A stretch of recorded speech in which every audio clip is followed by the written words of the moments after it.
Journal of African American History, and I put this panel together on the basis of the articles and books and materials that have been published on the issue of reparations.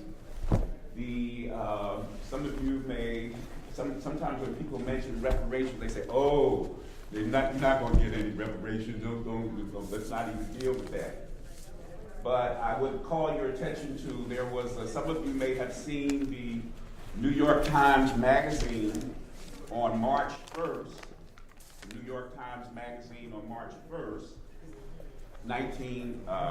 2015, and it's an article on the Whitney plantation in Louisiana. And it's about this white businessman who decided to try to create, for the first time, a museum that would be dedicated to slavery in the United States. There's no museum there. Slavery is found in a lot of museums, but it's as a topic in many museums, but there's no museum dedicated to the institution of slavery in the United States. And so this Will Cummings, who's a wealthy businessman and felt guilty about the way that he acquired his wealth, he decided that he was going to buy this plantation, this Whitney plantation in Louisiana, and then build this museum on slavery. And what is interesting is that Cummings then hired a researcher, and researchers is an African researcher named Kawili Seek. And so that this is March 1st, and they're discussing the museum, creating this museum around slavery. And Seek, he's Senegalese researcher who's an expert on slavery. He's helping Cummings with this to put together this museum. And so the author of the article says, in his years of working on Whitney, Seek has come to see the museum as both memorializing of history and a slyly radical gesture. Cummings desired to shift the consciousness of others as his own had been altered, and in the process tried to make amends of the kind that had been the source of debate since emancipation. And so this is Seek. He says, if one word comes to mind to summarize what is in John's head in doing this, that word would be reparations. Real reparations. He feels there is something to be done in this country to make changes. Okay, so that was March 1st in the New York Times Magazine when they brought it up. And I don't know whether any of you have seen the controversy between Greece and Germany, and the problems with the debt that Greece owes to the European Union and the demands that the European Union is making on the Greeks in order to pay off their debts. Well, the Greeks have come back. The Greeks have come back, and so there was an article as of this is on March 11th that was in the newspaper and sent around from the Guardian. And the headline of the article is, Greece sours German relations further with a demand for reparations. And so the Greeks want reparations from the Germans for the devastation that they brought upon the Greek people during World War II, and they have never paid them back for all of these kinds of destruction of the Greek society and killing of Greek people. And so the headline of the article in The Guardian is that the Greeks are demanding reparations of Germany. And so that the idea of reparations is growing, and there is I hope you know about the Institute for the Black World's National Summit on Reparations that will take place April 9th to 11th in New York City. And so if you're interested in that reparations summit that Ron Daniels and the Institute for the Black World for the 21st Century that's holding next month, that will be in New York. And so you should go to the Institute for the Black World's website for information about that National Reparations Summit that's going to be held April 9th to 11th. And that is in response to the reparations demand made by CARICOM, the Caribbean nations, of making these reparations demands of the European nations.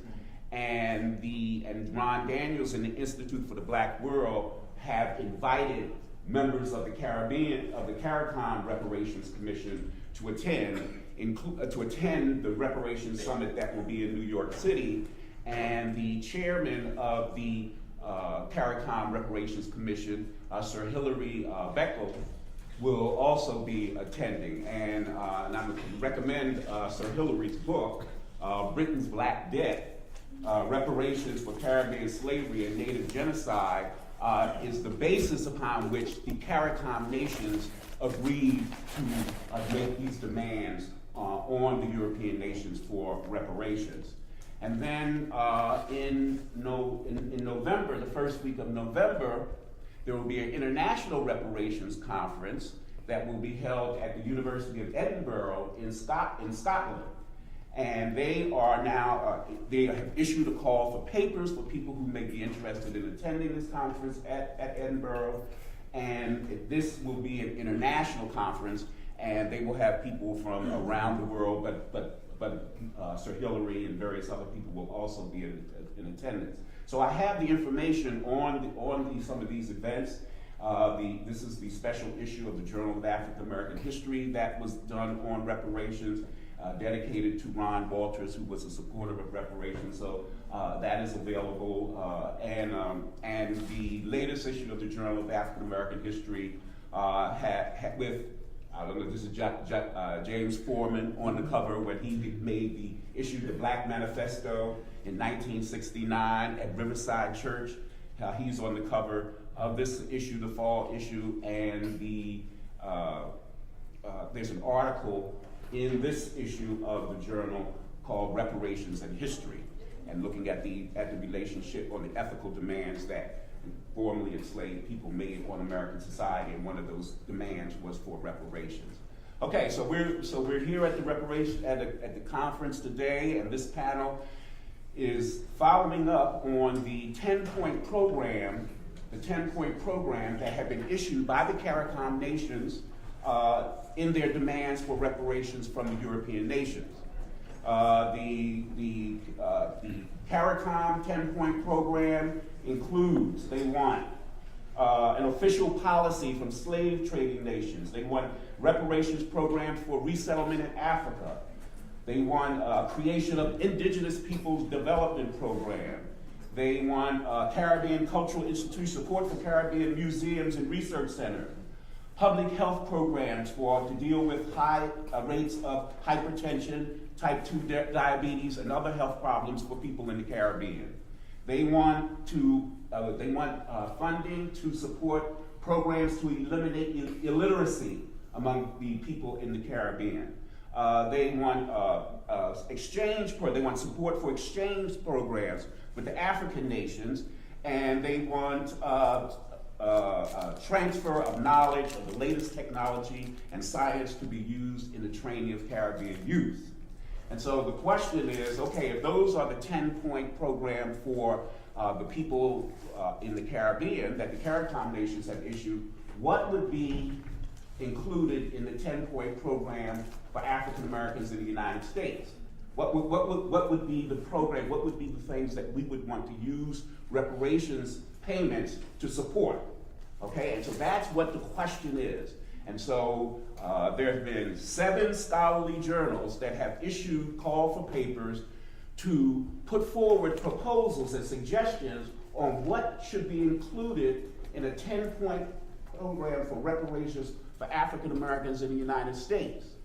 The journals include the Journal of African American History, Souls, African American Learners, the Journal of Black Psychology, the Black Scholar, and the Review of Black Political Economy, and the Journal of Pan-African Studies have issued call for papers on what would go into this 10-point program for reparations for African Americans. We know what the CARICOM nations have asked for, saying that they want to use the reparations payments to do. They want to use reparations as a development strategy.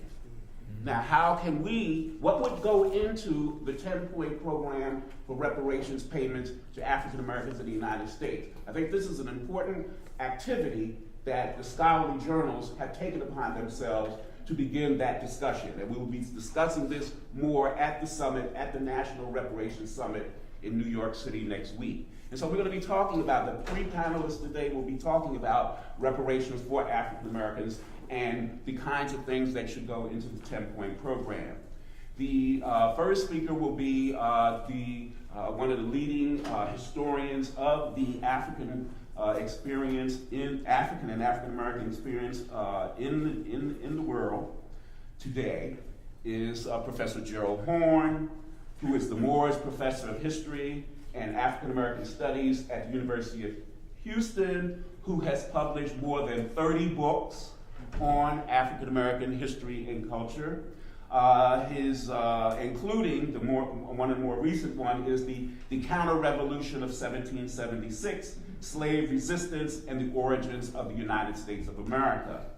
He is formerly the executive director of the National Conference of Black Lawyers. And so Professor Horne will speak first. And then the second speaker will be Itibari Zulu, who is the editor of the Journal of Pan-African Studies.